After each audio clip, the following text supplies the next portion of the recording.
ప్రభువైన యేసుక్రీస్తు నామమున పేరిట వందనములు శుభం తెలియజేసుకుంటున్నాను.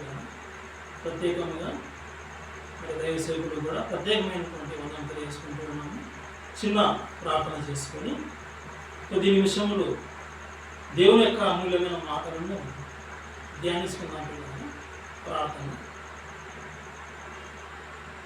పరలోకమందు ఉన్నటువంటి మా యొక్క తండ్రి, నీ యొక్క పరిశుద్ధమైన ఉన్నతమైన నామం బట్టి నీ యొక్క ప్రియకుమారుడు మా రక్షకుడు యేసుక్రీస్తు ద్వారా కృతజ్ఞతలు తెలియజేసుకుంటున్నామా. మీరు వ్రాయించినటువంటి జీవగ్రంథంలో నుండి అమూల్యమైన విషయాలను తండ్రి మేము ఆలోచిస్తూ ఉండాలి. నీ యొక్క వాక్య సారాన్ని తండ్రి మేము తెలుసుకొని నీ యొక్క వాక్యానికి నాయన మేము లోబడి నీకు ఇష్టానుసారంగా భూమి మీద జీవించినట్లు మాకు సహాయం దయచేయమని, నీ యొక్క మాటలు వినాలని ఆసక్తితో ఉన్నటువంటి ఈ పిల్లలందరినీ జ్ఞాపకం చేసుకున్నాను. ఇదిగో నాయన, నీ యొక్క వాక్యమందు ఈ యొక్క సోషల్ మీడియా గూగుల్ మీట్ ద్వారా ఏకీపించినటువంటి మేమందరం నాయన నీ యొక్క వాక్యమందు కూడా చివరి వరకు నాయన ఏక మనస్సు, ఏక భావం, ఏక తాత్పర్యం కలిగి నీ కొరకు ఉన్నతంగా జీవించేటువంటి కృపను దయచేయమని కోరుచూ ఉన్నాం. ఇదిగో నాయన, చక్కటి వాతావరణాన్ని తండ్రి అనుకూలపరచమని కోరుతూ ఉన్నాం.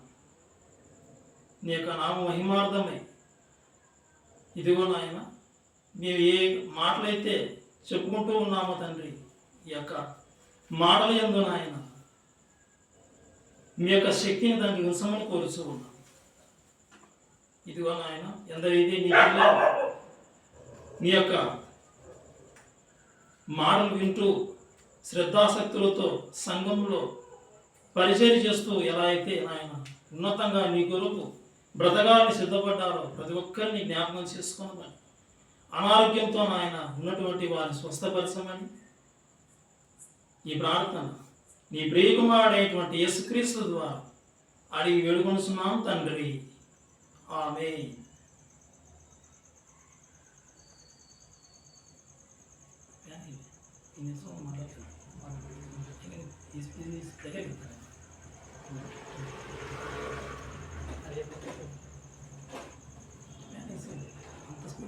స్పీడ్ అయితే మూడు మీద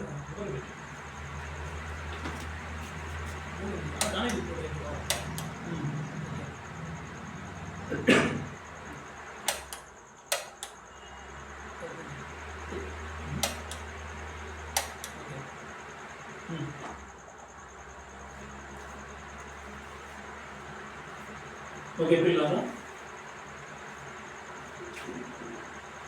ఈ యొక్క సమయంలో బైబిల్ గ్రంథంలో నుండి ఒక చక్కటి అంశము మీకు ముందుగా ప్రకటింపబడిన విధంగా,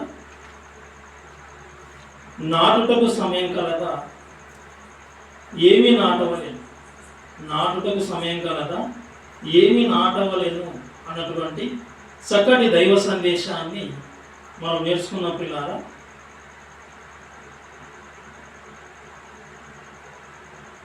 ప్రసంగి గ్రంథం 3వ అధ్యాయం, ప్రసంగి గ్రంథం 3వ అధ్యాయం మొదటి వచనం చదువుకున్నాం పిల్లారా. ప్రసంగి గ్రంథం 3వ అధ్యాయం మొదటి వచనం. ప్రసంగి గ్రంథం 3వ అధ్యాయం మొదటి వచనం.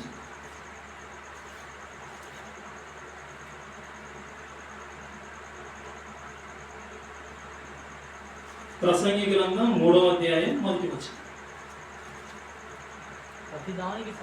ప్రతిదానికి సమయం కలదు, ఆకాశము క్రింద ప్రతి ప్రయత్నమునకు సమయం కలదు, పుట్టుటకు, చచ్చుటకు, నాటుటకు, నాటబడిన దాని పెరిగి వేయుటకు.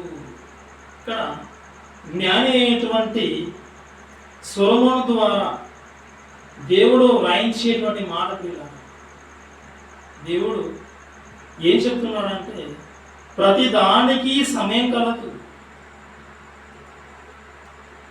ఆకాశం క్రింద ఉన్నటువంటి ప్రతి ప్రయత్నమునకు సమయం కలదు. ఇదిగో పుట్టుటకు, చచ్చుటకు, నాటుటకు, నాటబడిన దాన్ని పెరిగివేయుటకు అని ఇలా చాలా సందర్భాలు జ్ఞాపకం చేస్తూ వీటన్నిటికీ సమయం కలదు అని దేవుడు తెలియజేస్తూ ఉన్నాడు. ప్రతిదానికి సమయం కలదా? సమయం కలదు పిల్ల. ప్రతిదానికి సమయం ఉంది. అయితే ఇక్కడ వ్రాయబడినటువంటి మాటలలో మనం దేని గురించి ఆలోచిస్తూ ఉన్నామంటే నాటుటకు సమయం. నాటుటకు సమయం కలదా? ఆ సమయం కలదు.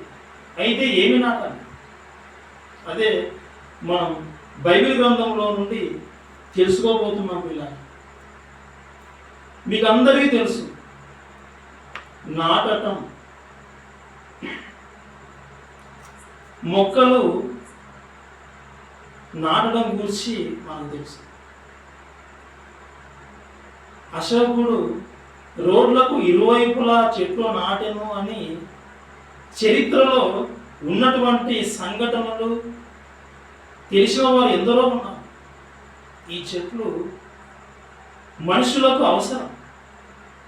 మనుషులు ప్రాణవాయువు పీల్చుకోవడానికి ఆక్సిజన్ అనేది ఈ చెట్ల నుండే వస్తుంది. మనిషి జీవించడానికి ఆహారంగా తీసుకునేటువంటి పదార్థాలు ఈ యొక్క చెట్ల నుండే వస్తాయి. ఈరోజు మనిషి ఉపయోగించేటువంటి ఎన్నో రకాలైనటువంటి వస్తువులలో కూడా చెట్ల నుండి సేకరించినటువంటి కలపను ఉపయోగిస్తూ ఉన్నారు. మానవాళికి చెట్లు ఉపయోగమని, ఈ చెట్లను నాటాలని ఈరోజు చెట్ల గురించి మనిషి గొప్పగా చెబుతూ ఉన్నాడు. ప్రియమైన దేవుని పిల్లలు, ఇంకా చెట్ల గురించి సందర్భాలు మాట్లాడుతూ కొన్ని స్లోగాన్స్ కూడా మనుషులు చెప్పుకున్నారు. చెట్లు ప్రగతికి మెట్లు, చెట్లు లేనిదే మనిషి లేడని, ఇలా ఎన్నో రకాలుగా చెట్ల గురించి గొప్పగా చెప్పుకుంటూ ఈరోజు మనిషి చెట్ల యొక్క ఆవశ్యకత గురించి చెప్పడం అనేది మనకు తెలియదు. అంటే మొక్కలు నాటడం, ఆ మొక్క ఎదిగిన తర్వాత కొంతకాలం అయిన తర్వాత చెట్టుగా మారడం, ఆ చెట్టు యొక్క ఫలాన్ని దాని నుండి మనిషి మేలు అనుభవిస్తూ ఉన్నాడు. ఈరోజు చిన్న మొక్క నాటితే ఆ మొక్క ఎదిగిన తర్వాత మనిషి బాల్య దశలోకి వెళ్ళిన తర్వాత ఆ చెట్టే నీడ ఇస్తుంది. ఈరోజు నువ్వు చేసిన మేలే తర్వాత అది నీవు కాపాడుతుందని చెట్టు గురించి గొప్పగా మనిషి చెప్పుకుంటున్నాడు. మొక్కలు నాటడం గురించి మనిషి తెలుసుకున్నాడు, ఆలోచించాడు. ఆవశ్యకత ప్రతి ఒక్కరూ ఒక చెట్టు నాటండి అని చెప్పుకుంటూ ఉన్నారు. అదేవిధంగా ఆలోచిస్తే విత్తనం నాటడం, మొక్కలు నాటడం చూశాము. ఇక విత్తనాలు కూడా నాటడానికి మనిషి వెళ్ళిపోతూ ఉన్నాడు.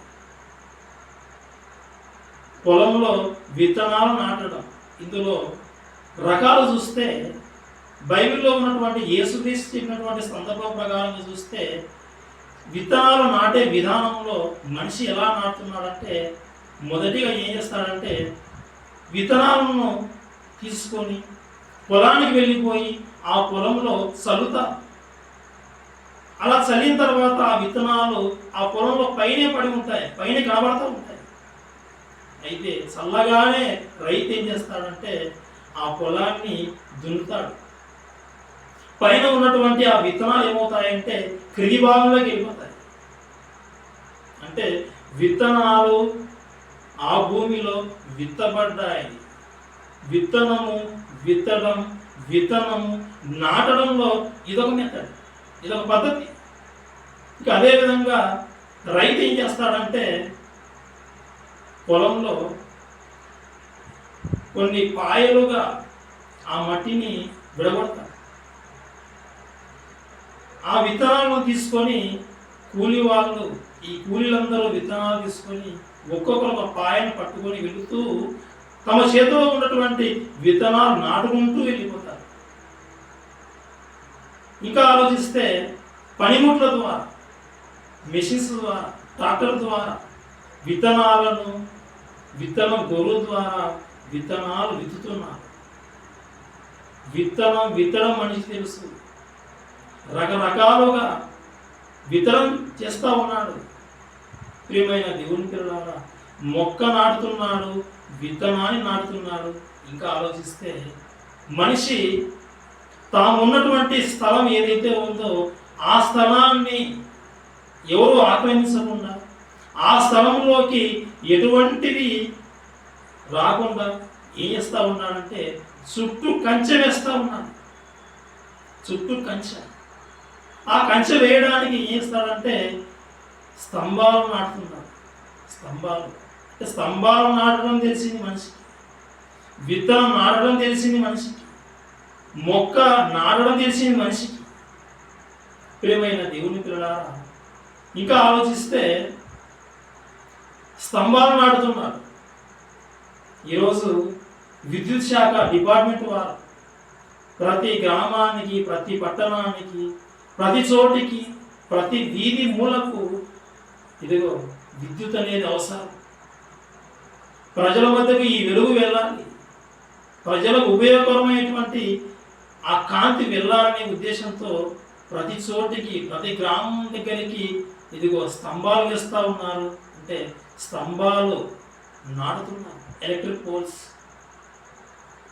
ఇంకా ఆలోచిస్తే రైల్వే డిపార్ట్మెంట్ వారు ఏం చేస్తూ ఉన్నారంటే ఆ రైల్వే లైన్ ఎంత దూరం ఉందో, కొన్ని వందల వేల కిలోమీటర్లు ఉన్నటువంటి ఆ రైల్వే ట్రాక్ వెంబడి పక్కనే ఏముంటాయంటే ఎలక్ట్రిక్ పోల్స్.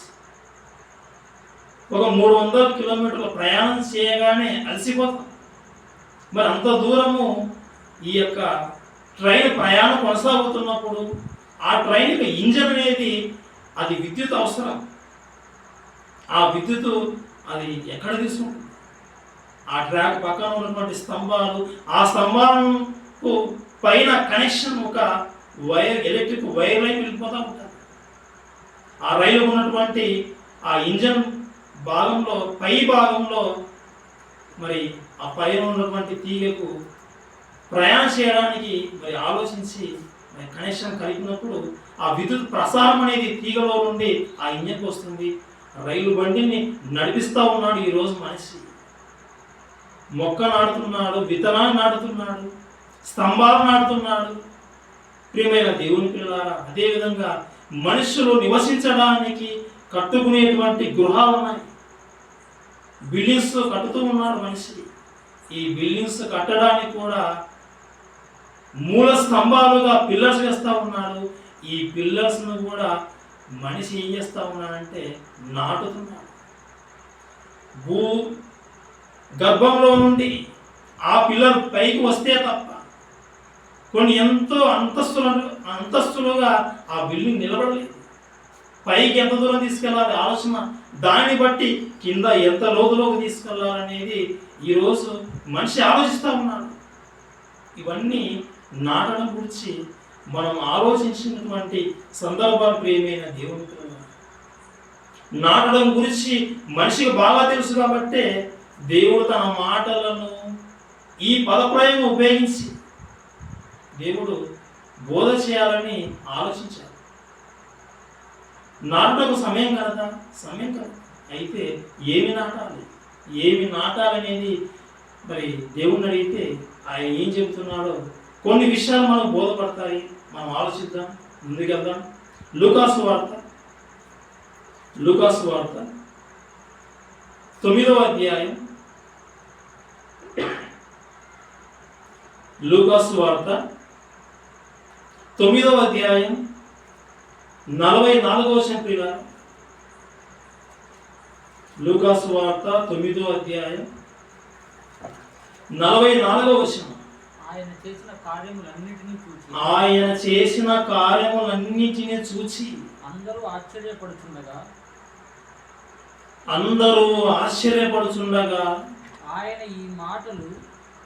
ఎవరంటే యేసుక్రీస్తు. ఆయన ఈ మాటలు మీ చెవులలో నాటని మీ చెవులలో నాటని ఏం చేయాలట? మీ చెవులలో ఈ మాటలు నాటనీయుడి. ప్రజలందరూ ఆశ్చర్యపోతా ఉన్నారు.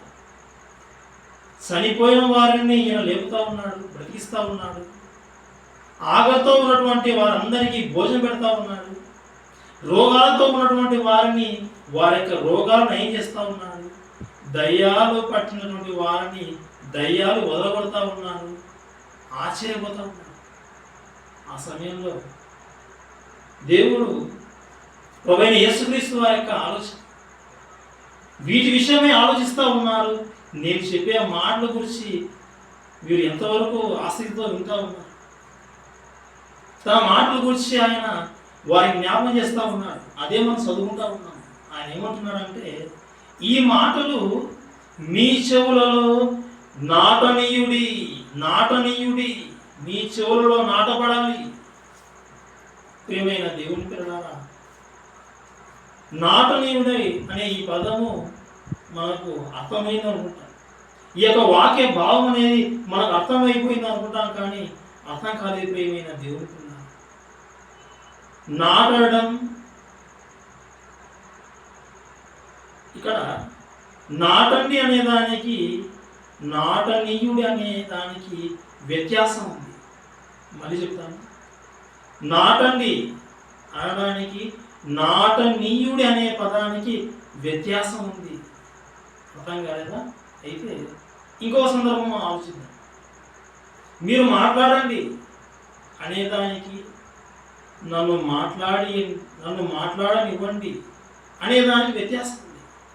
మీరు మాట్లాడండి అంటే ఈ ప్రసంగం అయిపోతానే గూగుల్ మీట్లో అందరికీ వందనం చెప్పుకుంటూ మాట్లాడుకుంటూ వస్తారు. మీరు మాట్లాడాలి.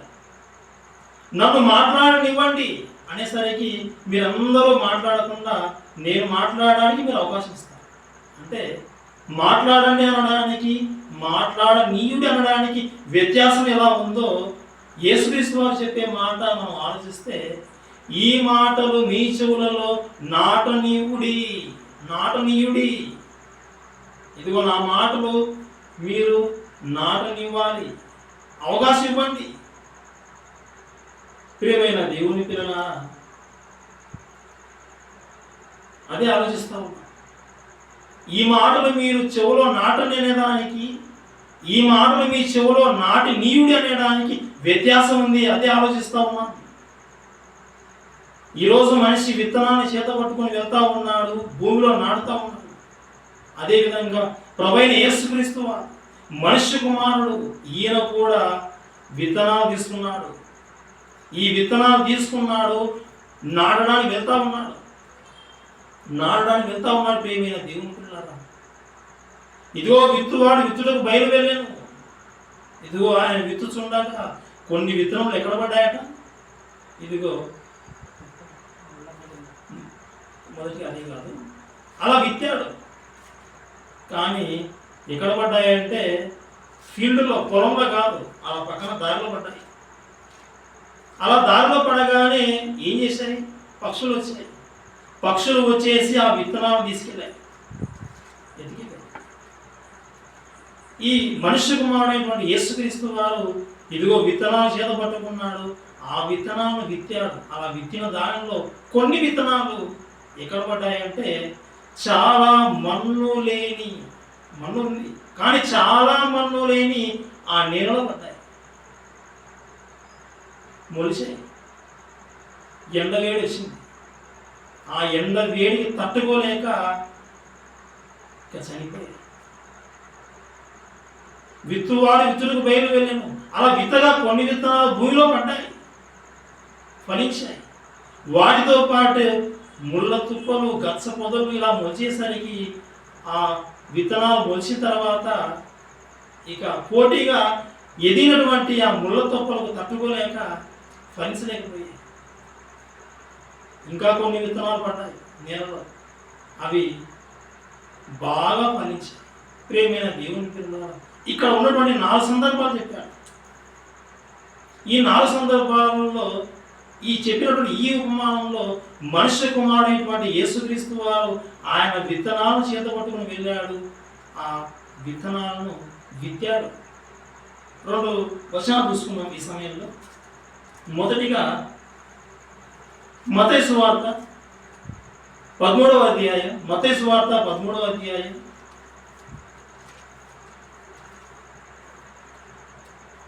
37వ వచనం. అందుకు ఆయన ఇట్లనెను, మంచి విత్తనము విత్తువాడు మనుష్య కుమారుడు. విత్తువాడు మనుష్య కుమారుడు. ఆ పదం అండర్లైన్ చేసుకోండి. విత్తువాడు ఎవరట? విత్తువాడు మనుష్య కుమారుడు. ఓకే. తర్వాత లూకాసు వార్త 8వ అధ్యాయం 11వ వచనం. లూకాసు వార్త 8వ అధ్యాయం 11వ వచనం. ఈ ఉపమాన భావం ఏమనగా విత్తనము దేవుని వాక్యము. విత్తనం ఏదట? దేవుని వాక్యం అనేటువంటి ఆ విత్తనాన్ని తీసుకున్నాడు. ఆ విత్తనాన్ని విత్తనానికి బయలు వెళ్ళాడు.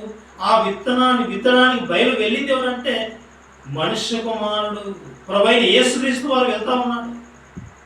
అలా ఆయన విత్తనానికి ప్రపంచంలో వచ్చిన తర్వాత ఆ కాలంలో ఆయన బోధ చేస్తూ ఉన్నప్పుడు అందరూ ఆశ్చర్యపోయారు. ఆయన చేసినటువంటి మహత్కార్యంలో ఆశ్చర్య కార్యక్రమాలు. అలా ఆశ్చర్యపోయిన సందర్భంలో మీరందరూ ఆశ్చర్యపోతూ ఉన్నారు, బాగానే ఉంది. అయితే ఇదిగో ఈ మాటలు నేను విత్తుతున్నాను. ఈ మాటలు మీరేం చేయాలంటే మీరేం చేయాలి? మనం ప్రారంభంలో చదివాం 9వ అధ్యాయం, లూకాసు వార్త 9వ అధ్యాయం 44వ వచనంలో మనం చదువుకున్నట్టుగా ఈ మాటలు మీ చెవులలో నాటనీయుడి. నేను చెబుతున్నాను కదా, మీరు వినండి. మీ చెవులలో ఈ మాటలు నాటనీయుడి. నాటుకోండి. ఇదిగో నేను వెళ్తున్నాను విత్తనానికి, ఇదిగో నాటడానికి వెళ్తున్నాను, వచ్చేసాను. ఈ విత్తనాన్ని ఇదిగో వెదజల్లాను. ఈ మాటలు మీ చెవులలో నాటనీయుడి.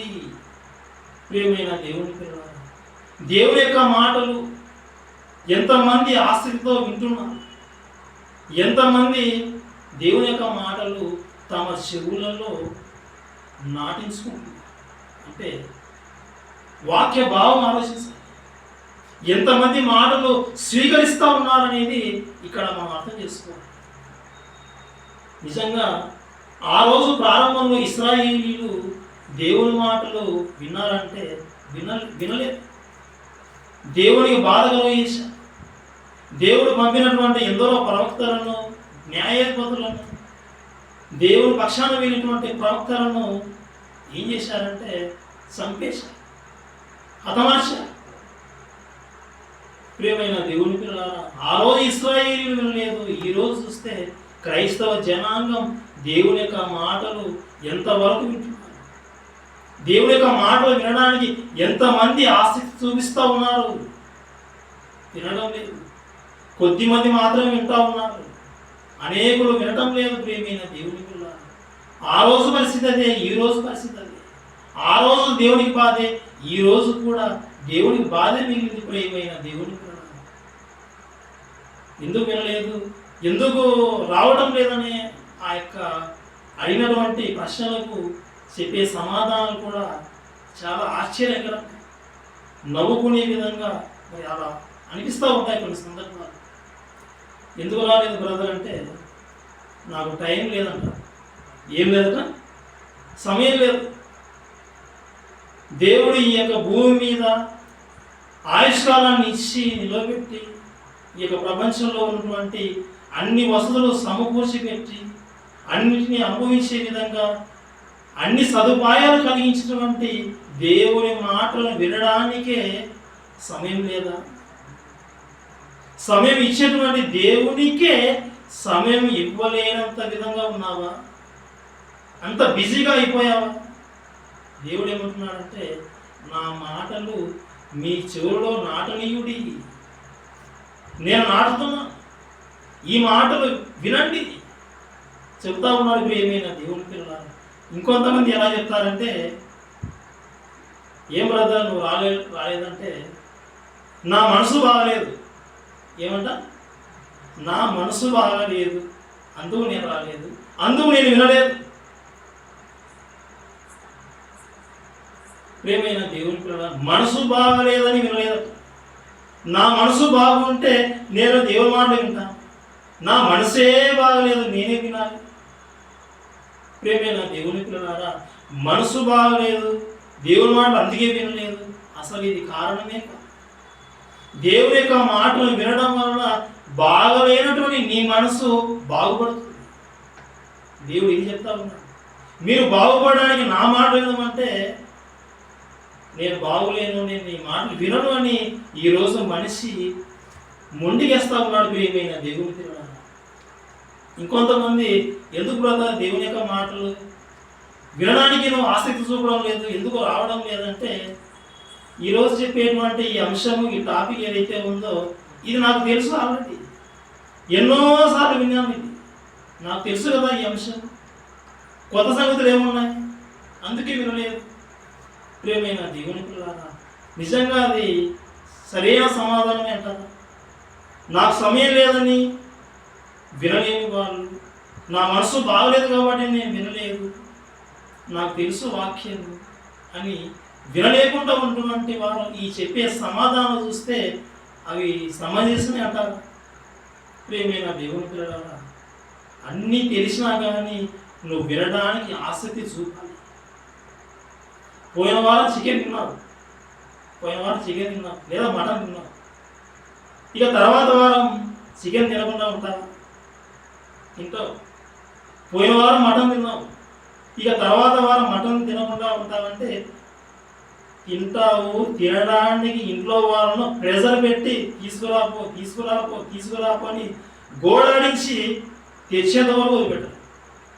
ప్రియమైన దేవుని పిల్లలారా, తిన్నటువంటి చికెనే మళ్ళీ తినాలని ఆసక్తి చూపిస్తావు. ఒకసారి తిన్నావు కదా జీవితంలో చికెన్, ఇక భవిష్యత్తులో చికెనే తినంటావా? అనవు. తిన్న చికెనే తిని తిని తిని ఎన్నిసార్లు తిన్నాము? తిన్నటువంటి మటనే ఎన్నిసార్లు తిన్నాము? తిన్నటువంటి చేపనే ఎన్నిసార్లు ఫ్యూచర్లో తిన్నామో, తినడానికి సిద్ధపడుతూ ఉన్నామో. ప్రియమైన దేవుని పిల్లలారా, వాక్యం కూడా, వాక్యం నీకు తెలిసిన చెప్పేటువంటి అంశాలు నువ్వు మళ్ళీ ఆసక్తితో దేవుని యొక్క మాటలు వినడానికి కూర్చోవాలి. తిన్న చికెనే మళ్ళీ తినసు బ్రదర్, తినసులే అంటారు. మరి విన్న వాక్యమే మళ్ళీ వినసు బ్రదర్, దేవుని వాక్యం చెప్తా ఉంది. వినండి, ఈ యొక్క మాటలు శ్రద్ధగా వినండి.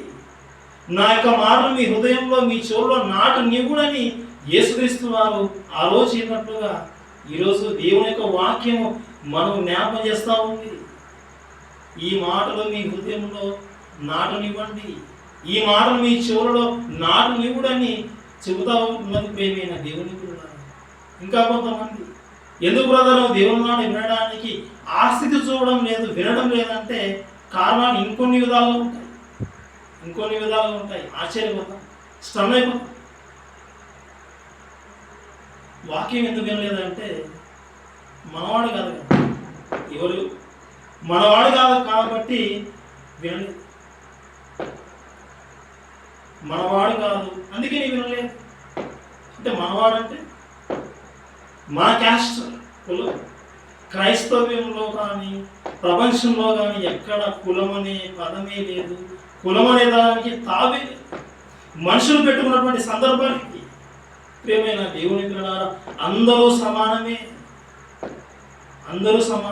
మనవాడు కాబట్టి విన్నాను, మనవాడు కాదు కాబట్టి నేను వినడం లేదు, నేను ఆసక్తి చూపను అనేది అది సమంజసం కాదు. ప్రియమైన దేవుని పిల్లలారా, ఇంకొంతమంది ఎందుకు వినలేదు బ్రదర్ అంటే, నేను వాక్యం వినాలంటే, నేను వాక్యం వినడానికి ముందు కూర్చోవాలంటే ఆ చెప్పే స్పీకర్ ఎలా ఉండాలంటే చిన్న స్పీకర్లు అయితే వినను. ఎలా? చిన్న స్పీకర్స్, చిన్నగా వాక్యం చెప్పేవాళ్ళు, అలాంటి వాళ్ళు వాక్యం చెబితే నేను విన్నాను. ఇలాంటి మనస్తత్వం కలిగినటువంటి మనుషులు కూడా క్రైస్తవులలో కూడా చాలా చోట్ల లేకపోతే, ఎక్కడో విదేశాల్లో నుండి వాక్యం చెప్పడానికి స్పీకరు మన దేశానికి దిగితే తప్ప, మన వీధిలోకి వస్తే తప్ప వినడానికి ఆసక్తి చూపు. ఏదో అమెరికా నుండి కానీ, ఇంగ్లాండ్ నుండి కానీ, ఫారిన్ కంట్రీలో నుండి కానీ స్పీకర్ దిగితే వింటాం. ఇది కరెక్టేనంటారా? ప్రియమైన దేవుని పిల్లలారా, క్యాష్ చూడకూడదు. ఆ వచ్చే వ్యక్తి యొక్క కాస్ట్లీ అనేది ఖరీదైన బట్టలు కానీ, ఖరీదైనటువంటి వాహనాల్లో వస్తే కానీ వినాలనేటువంటి ఆలోచన ఈరోజు చాలామంది ఉంటారు. అది కూడా సమంజసం కాదని, దేవుని యొక్క మాటలు వినాలనేదే దేవుని యొక్క వాక్యం అనేది మనకు సేవిస్తూ ఉంది. ప్రియమైన దేవుని పిల్లలారా, ఇంకొంతమంది ఎలా ఉంటారంటే మా చర్చి పాస్టర్ చెబితేనే వింటాం. ఎవరు చెప్తే వింటారంట? మా చర్చి సంబంధించిన పాస్టర్, మా పాస్టర్ గారు చెబితేనే దేవుని యొక్క మాటలు మేము వింటాము. ఇక ఎవరు చెప్పినా కానీ మేము విన్నాము. ఎంత వాక్యం చెప్పినా, ఎంత మంచి వాక్యం చెప్పినా కానీ మేము విన్నాము. ఇలాంటి కారణాలతో ప్రపంచంలో ఉన్నటువంటి మనుషులు ఆయన యొక్క మాటలు వినడానికి ఆలోచనలు పడిపోయారు. సమయం ఇవ్వకుండా కొంతమంది, నాకు అసలు మనశ్శాంతి లేదు, నేను వినాలి, ఈ సమయంలో వినలేను అని కొంతమంది, ఇలా ఈ విషయాలు నాకు తెలుసు అని కొంతమంది, వచ్చాయన మనవాడగాలని కొంతమంది, ఇలా రకరకాలైనటువంటి భిన్నమైనటువంటి ఆలోచనతో దేవుని యొక్క మాట వినకుండా దూరంగా వెళ్ళిపోతూ ఉన్నారు. అది సమస్య కాదు. ప్రియమైన దేవుని పిల్లలు, దేవుని యొక్క వాక్యము ఇది విత్తబడతా ఉంది. ఒక విత్తనాన్ని ఎలా అయితే మనుషులు నేలలో విత్తుతారో, ఎలా అయితే నాటుతారో, దేవుని యొక్క మాటలు ప్రపంచంలో దేవుడు తన బోధకుల ద్వారా చెప్పిస్తా ఉన్నాడు. తన బోధకుల ద్వారా మాటలు తెలియజేస్తా ఉన్నాడు. ఈ మాటలు మనుషుల హృదయాల్లో నాటబడతా ఉన్నాయి. దేవుని యొక్క వాక్యం అనేది నాటబడతా ఉంది. ఎవరు చెప్పినా దేవుని యొక్క మాట అది బైబిల్కు అనుకూలమైన మాట అయితే ఏం చేయాలంటే వినాలి. ఎందుకు వినాలి? మనుషుల కోసం కాదు, మనుషుల మెప్పు కోసం కాదు, ఎవరి కోసమో కాదు. ఎందుకు వినాలంటే మన కోసమే వినాలి. మన కోసమే మనం వాక్యం వినాలి. ఎవరి కోసమో వాక్యం వినవలసిన అవసరం లేదు. యాకోబు రాసిన పత్రిక, యాకోబు రాసిన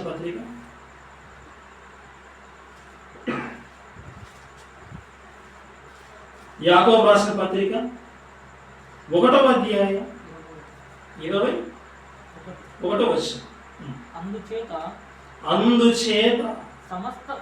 సమస్త కల్మషమును విర్రవీగుచున్న దుష్టత్వమును మాని లోపల నాటబడి మీ ఆత్మలను రక్షించుటకు శక్తిగల వాక్యమును సాత్వికముతో అంగీకరించుడి. ఈ పదంలో, ఈ వచనంలో ఏమన్నాడంటే లోపల నాటబడి, లోపల హృదయం లోపల నాటబడి మిమ్మల్ని రక్షించుటకు శక్తిగల వాక్యం ఏం చేయాలి? సాత్వికంతో అంగీకరించాలి. చెప్పేటువంటి మాటలు ఈరోజు మీ హృదయాల్లో నాటబడతా ఉన్నాయి. నాటకు సమయం కలదా? సమయం కదా. ఏం నాటాలి? అదే దేవుని యొక్క మాటలే నాటవలెను. యేసుక్రీస్తు వారు నాటడానికి వచ్చారు.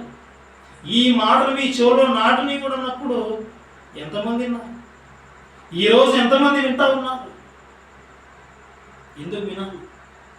ఇదిగో ఈ మాటలు, దేవుని మాటలు, ఈ మాటలు వినటం వలన, నువ్వు అంగీకరించడం వలన నీకు కలిగేటువంటి మేలేదో తెలుసా? మీ ఆత్మలను రక్షించుటకు శక్తి గలది ఈ మాటకే ఉంది. కాబట్టి ఈ మాటలను, ఈ దేవుని మాటలను వినవలెను, స్వీకరించవలెను, హృదయాలలో నాటుకొనవలెను. ప్రియమైన దేవుని పిల్లలారా, ఒక మాట చూసుకుందాం ఈ సమయంలో. యెషయా గ్రంథం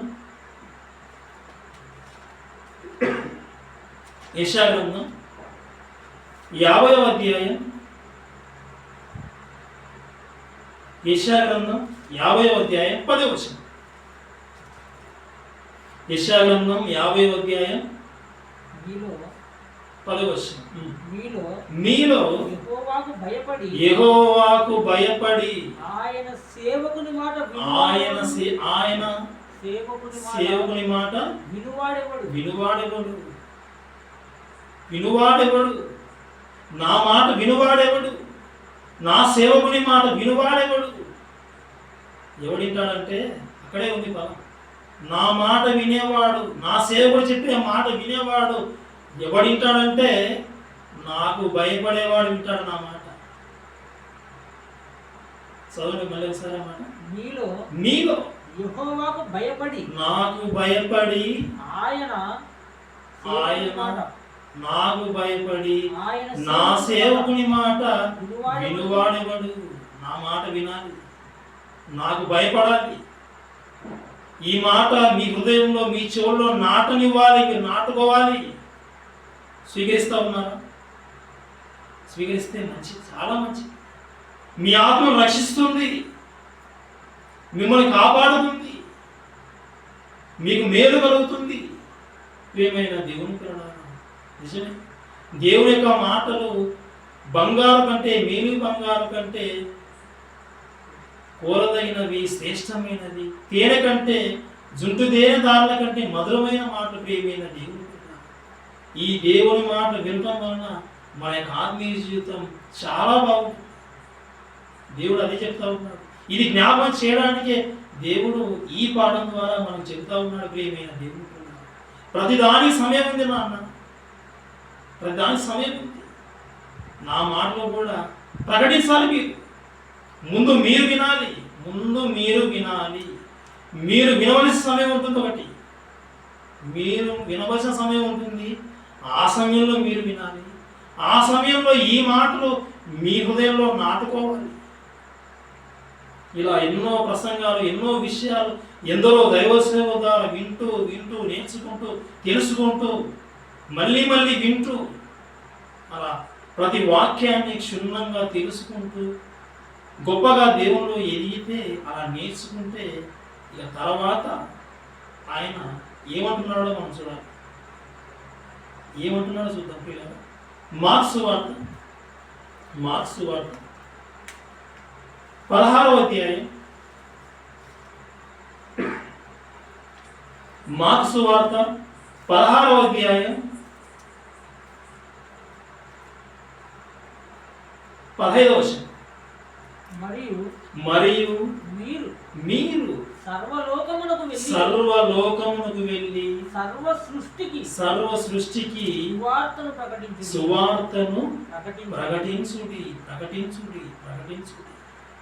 ఇక్కడ బాగా గమనించండి అందరూ. ఇక్కడ బాగా గమనిస్తే మొదటిగా ఏం చెప్పాడంటే దేవుడు, ఆయన నేను చెప్పే మాటలు మీ చెవులలో నాటనీయుడి, మీ హృదయంలో నాటనీయుడి. అంటే మొదటిగా నేను చెప్పే మాటలు మీరు వినాలి, మీ హృదయంలో నాటుకోవాలి. అయితే ఇక మీ హృదయంలో నాటబోయిన మాటలు, మీ హృదయంలో ఏ మాటలైతే నాటబడ్డాయో, ఏవైతే మీరు నేర్చుకున్నారో, ఏవైతే తెలుసుకున్నారో, ఆ విషయాలన్నీ ఏం చేయాలంటే మీరు నేర్చుకున్నారు కదా, ఈ మాటలు ఉపయోగమే కదా. ఈ నేర్చుకున్న మాటలు, మీరు స్వీకరించిన మాటలు మీకు రక్షణదాయకమే కదా, మీ యొక్క ఆత్మలను రక్షిస్తాయి కదా. ఓకే, మంచిది. ఈ మాటలు మీరు హృదయంలో నాటుకున్నారు కాబట్టి మిమ్మల్ని రక్షిస్తాయి. అయితే మీరు మాత్రమే రక్షణ పొందుతారా? మీరు మాత్రమే కాపాడబడితే అది మీకు మేలేనా? అంతేనా? సంతోషం మీకేనా? నాకు సంతోషం ఉండకూడదు. అనేకులు ఈ యొక్క మాటలు స్వీకరించాలి, అనేకులు తెలుసుకోవాలి, వారి హృదయాల్లో కూడా ఈ మాటలు నాటబడాలి. ఇది నా కోరిక. ఈ మాట మీరు తీసుకెళ్ళాలి. అదే చెప్తా ఉన్నాడు. మీరు సర్వలోకములకు వెళ్ళి సర్వ సృష్టికి సువార్తను ప్రకటించుడి. ఈ వాక్కు, ఈ విత్తనాలను, దేవుని వాక్యం అనేటువంటి ఈ విత్తనాన్ని ఏం చేయాలంటే ప్రకటించాలి, విత్తాలి, నాటాలి. మనుషుల హృదయాలు నాటాలి. నాటకు సమయం కలదా? ఆ సమయం కలదు. ఏమి నాటాలంటే ఇదిగో దేవుని మాటలే నాటవలెను. దేవుని యొక్క మాటలే, దేవుని మాటలు తెలియనటువంటి మనుషుల హృదయాలకు అందించాలి, నాటాలి. ఈ యొక్క విత్తనాన్ని నాటడం అనేది ప్రియులారా దేవుడు ఆశపడతాడు. దేవుడు ఆశపడతాడు. మొదటిగా ఏం చెప్పాడంటే ఈ మాటలు మీరు మీ హృదయాల్లో నాటుకోండి. తర్వాత ఈ మాటలు మీరు విన్న మాటలు ప్రకటించండి. అంటే మీరు నాటండి. నేను నాటాను మీ హృదయాలలో, ఈ విన్న మాటలు మీరు అనేక హృదయాల్లో మీరు నాటండి అని మనకు పని చెప్పారు. చూద్దాం, కొన్ని వచనాలు చూసుకుందాం. యెషయా గ్రంథం 12వ అధ్యాయం, యెషయా గ్రంథం 12వ అధ్యాయం 4వ వచనం. యెహోవాను స్తుతించుడి, యెహోవాను స్తుతించుడి, ఆయన నామమును ప్రకటించుడి, ఆయన నామమును ప్రకటించుడి. జనములలో ఆయన క్రియలను ప్రచురము చేయుడి. ఆయన నామము ఘనమైనదని జ్ఞాపకము తెచ్చుకొనుడి. ఏం చేయాలట? ఆయన నామాన్ని ప్రకటించాలట, ఆయన క్రియలను ప్రచురించాలట. అంటే దేవుని యొక్క మాటలు తెలియని వారి యొక్క హృదయాల్లోకి వెళ్ళే విధంగా నువ్వు తీసుకెళ్ళాలి. అంటే నీవు నాటాలి. అంటే నాటే పని మనకు కూడా ఇచ్చాడు. పొలాలలో విత్తనాలు నాటడానికి, చిన్న చిన్న మొక్కలు నాటడానికి, ఏవైనా కళలు నాటడానికి, భూమిలో నాటడానికి మనం చెప్తాం. దేవుడు ఏం చెప్తా ఉన్నాడంటే ఆయన అవన్నీ నాటుతారు. మీకు తెలుసు. నా మాటలు ఏం చేయాలంటే మీరు తీసుకెళ్ళాలి. అనేక హృదయాల్లో ఈ మాటలు నాటుందని దేవుడు చెప్తా ఉన్నాడు. ప్రియమైన దేవుని పిల్లలను ఇంకొక మాట చూసుకుందాం. ఇంకొక మాట అపోస్తుల కార్యములు 18వ అధ్యాయం 26వ వచనం చూస్తే 26వ వచనం. ప్రిస్కిల్లా అకులాయు విని అతని చేర్చుకొని దేవుని మార్గము మరి పూర్తిగా అతనికి విషదపరిచిరి. ఈ సందర్భంలో ఉన్నటువంటి దంపతులు ఎవరంటే అకులా ప్రిస్కిల్లా. ఈ అకులా ప్రిస్కిల్లా అనేటువంటి ఈ దంపతులు దేవుని యందు విశ్వాసం ఉంచిన వారు, అపోస్తులైన పౌలుతో కూడా సువార్త పనిలో సహాయపడిన వారు, పౌలు గారు చెప్పినటువంటి మాటలు ఎన్నో మాటలు విన్నటువంటి వీరు తమ ఎద్దకు వచ్చినటువంటి అపోలో అనేటువంటి ఒక విద్వాంసునికి ఏం చేశారంటే దేవుని యొక్క మార్గాన్ని పూర్తిగా విశదపరిచి చెప్పారు. ఆయన అపోలో ఇదిగో ఈ విషయాలు కూడా నీకు తెలియాలి అని అపోలోకు ఏం చేశారంటే విశదపరిచారు. దేవుని యొక్క మాటలు చెప్పారు. ఆయన యొక్క చెవులలో నాటారు. ఆయన యొక్క హృదయంలోకి ఈ మాటలు వెళ్ళాయి. ఆ అపోలో ఇంకా జ్ఞానం తెలుసుకున్నాడు. నాటుకు సమయం కలదు. ఏమి నాటాలి? దేవుని మాటలు నాటాలి. దేవుని మాటలు ప్రకటించమని చెప్పాడు. దేవుని యొక్క మాటలు ఈ యొక్క అకులా ప్రిస్కిల్లా నాటుతున్నారు అపోలో యొక్క హృదయంలో. ఇంకొక మాట చూసుకుందాం. అపోస్తలుడైన పౌలు ఎఫెసీయులకు రాసిన పత్రిక,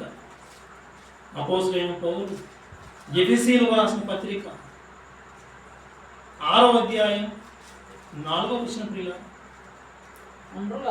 తండ్రులారా నీ పిల్లలకు కోపం రేపక ప్రభువు యొక్క శిక్షలోను బోధలోను వారిని పెంచుడి.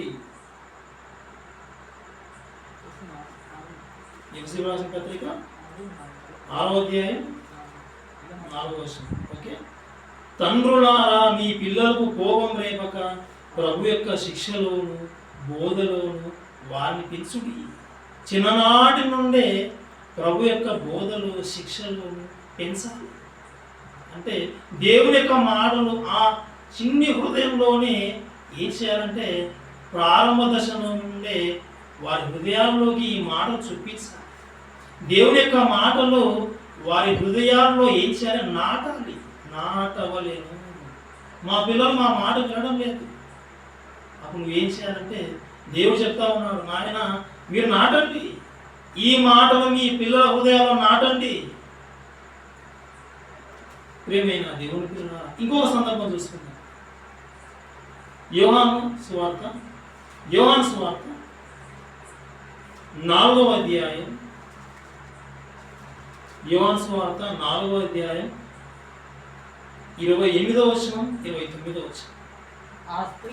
ఆ స్త్రీ తన కుండ విడిచిపెట్టి ఊరిలోనికి వెళ్ళి మీరు వచ్చి నేను చేసినవన్నీ నాతో చెప్పిన మనుషులను చూడి, ఈయన క్రీస్తుగాడా అని ఆ ఊరి వారితో చెప్పారు. యేసుక్రీస్తు వారు బావి దగ్గరకు వచ్చినప్పుడు, నీళ్ళ కోసం ఎదురు చూస్తూ ఉన్నప్పుడు, శిష్యులు భోజనానికి వెళ్ళినప్పుడు ఆ సమయంలో సమరయ స్త్రీతో మాట్లాడిన సందర్భం మనకు తెలియదు. ఆమెతో మాట్లాడిన తర్వాత ఆమె యొక్క జీవితం గురించి పూర్తిగా ఆమెకు బయలుపరిచినప్పుడు, నువ్వు ప్రవక్తగా నాకు అనిపిస్తూ ఉందని ఆమె అన్నప్పుడు, నేను ఇచ్చు నీళ్లు త్రాగువాడు ఎప్పుడూ దప్పికోడని ఆయన చెప్పిన మాటలు ఆశ్చర్యపోయి, నిజంగా ఈయన గొప్పవాడని, ఈయనే క్రీస్తు అని గ్రహించి తన ఊరిలో ఉన్న వారందరికీ చెప్పడానికి, ఇదిగో నాతో ఈ మాటలు నా గురించి చెప్పినటువంటి ఈయన క్రీస్తు కాడా, మీరు వచ్చి చూడండి, వినండి. యేసు క్రీస్తు గూర్చి తమ గ్రామంలో ఉన్నటువంటి వారికి చెప్పింది అంటే ఆయన గూర్చిన వర్తమానం తీసుకెళ్ళింది, ఆయన గూర్చిన మాటలు మనుషుల హృదయాల్లో నాటింది. తర్వాత వాళ్ళు పని ఎత్తుకుంటూ వచ్చి ఆయన చూడడం, ఆయన మాట వినడం. ఆ స్త్రీతో మాట్లాడారు. ఇక నువ్వు చెప్పిందే కాదు, మేమే స్వయంగా విన్నాం ఆయన మాటలు, ఇప్పుడు మేము ఆయన విశ్వసిస్తున్నామని ఆ పరిస్థితిలో వాళ్ళు వెళ్ళిపోయారు. ఒకనాడు యెహోవా దేవుడు, తండ్రి దేవుడు, నా మాటలు ప్రకటించండి, ఆయన జనములో ఉన్నాడు, నా మాటలు ప్రకటించండి, అనేక హృదయాల్లో నాటండి. ఒక అకుల ప్రిస్కిల్ల దైవ సేవకునికే మరి తమ యొక్క దేవుని యొక్క మాటలు వారు నాటారు. ఒక సమరయ స్త్రీ ఊరిలో ఉన్న వారి హృదయాలలో ఈ మాటలు చెప్పడం చేత వారి హృదయాల్లో నాటి. ఈరోజు మనం కూడా క్రైస్తవులు అయినటువంటి ఈ మాటలు మనం ఏం చేయాలంటే మన బాధ్యత సువార్త ప్రకటించుడి. ఈ మాటలు అనేక హృదయాలలో నాటుడి. ప్రియమైన దేవుని పిల్లలారా, ఇంట్లో ఉన్నటువంటి వారు పెద్దలు మొదలుకొని పిల్లల వరకు అందరికీ వాక్యం ప్రకటించుడి. పిల్లలకు చిన్ననాటి నుండే ప్రభు యొక్క బోధలో శిక్షలో పెంచండి. వారు ప్రభు యొక్క బోధలో పెరుగుతారు. ఈ యొక్క మాటలు ఆ హృదయాల్లో చొప్పించండి, నాటండి అని దేవుడు జ్ఞానోపదేశం చేస్తూ ఉన్నాడు. ఏమైనా దేవుడు నిజంగా నాటడానికి సమయం ఉందా? సమయం ఉంది. ఇదే మిక్కిలి అనుకూలమైన సమయం, ఇదే రక్షణ దినం. సమయం ఉండగానే ఇదిగో విత్తండి. సమయం ఉంది. ఏం విత్తాలి? దేవుని వాక్యం అనే విత్తనాన్ని విత్తండి అని దేవుడు మనం జ్ఞాపకం చేస్తూ ఉన్నాడు. ప్రియమైన దేవుడు, ఇక దేవుని యొక్క మాటలు మనమందరం నేర్చుకుంటూ, ఎందరో దైవ సేవకులు వినేటువంటి మాటలన్నీ మన హృదయంలో చక్కగా భద్రపరుచుకుంటూ, మన హృదయాల్లో మనం నాటుకుంటూ, ఈ యొక్క మాటలు మన దగ్గరే ఉండిపోకుండా, మనతోనే అంతం కాకుండా వీటిని ప్రకటించడానికి వెళ్ళాలి. అనేక హృదయాల్లో నాటడానికి మన కలవాలి. ప్రియమైన దేవుని సువార్త ప్రకటించడం అనేటువంటి ఈ యొక్క బాధ్యత క్రైస్తవులమైనటువంటి మన మీద, సంఘం మీద బాధ్యత దేవుడు పెట్టడం జరిగింది. ఈ యొక్క మాటలు విని తెలుసుకుని ఇక చివరి ప్రయాణం ఏంటంటే ప్రకటించాలి, బయలు వెళ్ళాలి, జనములో కీర్తించాలి. ఆయన యొక్క మాట చెబితే అనేకులు తెలుసుకుంటారు. అనేకులు దేవుని యొక్క మాట తెలుసుకొని దేవుని విశ్వసించి ఆయన చెంతకు వచ్చినప్పుడు ఆయన చాలా సంతోషిస్తారు. నా పిల్లలు నా యొద్దకు చేర్చండి అని జ్ఞాపం చేస్తూ ఉన్నాడు దేవుడు. వెళ్ళండి నాయన, వెళ్ళండి, అనేక హృదయాల్లో నాటండి, వెళ్ళండి. ఇదే సమయం దేవుడు జ్ఞాపం చేస్తూ ఉన్నాడు. కాబట్టి మరి సంఘంలో ఉన్నటువంటి మనం గత కాలంలో ఎన్నో విషయాలు సంఘం ద్వారా మాటలు ప్రకటిస్తూ వచ్చాము, అనేక హృదయాల్లో నాటుతూ వచ్చాము. ఎంతమంది విన్నారు, ఎంతమంది విశ్వసించారు, ఎంతమంది విని విడిచిపెట్టి వెళ్ళిపోయారో గతాన్ని పక్కన పెట్టేస్తే ఇక ముందు కూడా పని ఉంది. నాటడానికి వెళ్ళాలి, అయితే నేను వెళ్ళాలి. అలా వెళ్ళకుండా ఆలస్యంతో ఉంటే ఇక మనల్ని మనం నాశనం చేసుకుంటాం. స్వార్థ ప్రకటించుకుంటే శ్రమ. అదొకటి. ఈ మాట చెప్పకపోతే, అనేకులు తెలియకపోతే వారు నాశనానికి వెళ్ళిపోతారు. అయితే దేవుని యొక్క ఆలోచన, ఆయన యొక్క దృష్టి అంతా ఎవరి మీద ఉందంటే మన మీదనే ఉంది. ఆయన యొక్క ఆశ అంతా మన మీదనే ఉంది. వీళ్ళు ఉన్నారు కదా, నా మాటలు వినే వీళ్ళు చెబుతారేమో, అనేక హృదయాలు నాటుతారేమో అని దేవుడు ఆసక్తితో ఎదురు చూస్తూ ఉన్నాడు. ప్రియమైన దేవుని పిల్లలారా, ఈ యొక్క మాటలు మీ హృదయంలో నాటబడ్డాయని, దేవుని యొక్క మాట తెలుసుకున్నటువంటి మీరందరూ ఆయన యొక్క స్వార్థ పక్షాన మీరందరూ పోరాడే విధంగా, ఆయన యొక్క మాట తెలియజేసే విధంగా అనేక ప్రాంతాల్లో దేవుని యొక్క మాటలు అనేక హృదయాల్లో విత్తడానికి మీరందరూ వెళ్ళాలని ఈ యొక్క మాటలో తెలియజేస్తూ ఉన్న ప్రియుల చిన్న ప్రార్థన చేసుకుందాం. ముగింపులోకి వెళ్ళిపోదాం. ఇలా ప్రార్థన. పరలోకమందు ఉన్నటువంటి మా యొక్క తండ్రి, నీ యొక్క పరిశుద్ధమైన ఉన్నతమైన నామం బట్టి నీ యొక్క ప్రియకుమారుడు మా రక్షకుడు యేసుక్రీస్తు ద్వారా కృతజ్ఞతలు తెలియజేసుకుంటున్నాం ఆయన. ఇదిగో తండ్రి, ప్రతిదానికి సమయం కలదన్నారు, నాటుటకు సమయం కలదన్నారు. నిజమే ప్రభు.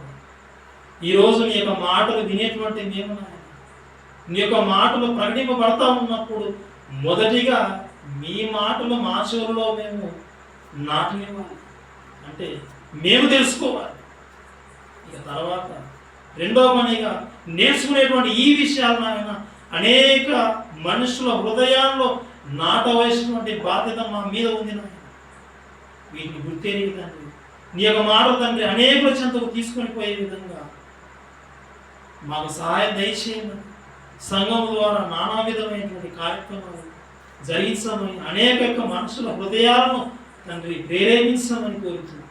ఈ యొక్క కూడికలో నాయన ఎందరైతే పాల్గొన్నారో, నీ యొక్క మాటలు వినాలని శ్రద్ధతో ఉన్నారు తండ్రి, వారందరినీ జ్ఞాపకం చేసుకుని మేమందరం ఆయన ఏక మనస్సు, ఏక భావం, ఏక తాత్పర్యం కలిగి నీ యొక్క పైన జరిగించిన నిన్ను సంతోషపెట్టి నువ్వు ఉన్నటువంటి ఆ మహాలకు చేరుకునే విధంగా సహాయం దయచేయమని ఈ ప్రార్థన నీ ప్రియకుమారుడైనటువంటి యేసుక్రీస్తు ద్వారా అడిగి వేడుకొనుచున్నాం తండ్రి.